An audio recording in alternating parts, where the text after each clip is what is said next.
நல்ல விதமா போயிட்டு வருகிற வழியில ஒரு இடத்துல தங்க வேண்டியது இருந்தது. அபயம் கேட்டு, அலைவன பிரதேசமா இல்லையா, ஒரு கிழவி, வறுமையான குடும்பம், நான் இங்க தங்கிக்கிறேன், கொஞ்சம் சாப்பாட்டுக்கு ஏதாச்சும் கொடுங்க, உதவினார்கள்.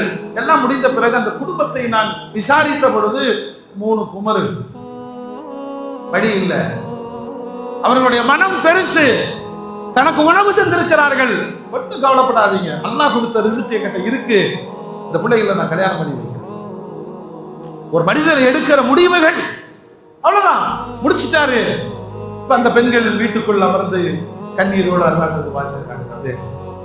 வாழ்வு நடக்குமா இல்லையா ஏக்கத்தில் இருந்த கன்னிகள் எங்களுக்கு பாதுகாப்பை ஏற்படுத்தி தந்த அப்துல் ரஹ்மான் அவுஃப் இந்த ஆயிஷிலிருந்து கொஞ்சம் போட்டு கொடுத்தாங்க. யாருடைய துஆவில் நாம் வாழுகிறோம் என்று நிச்சயமாக தெரியாது. மரணிக்க வேண்டிய அப்துல் ரஹ்மான் இப்னு அவுஃப் ஏழை கன்னி பெண்களின் துஆவினால் திரும்ப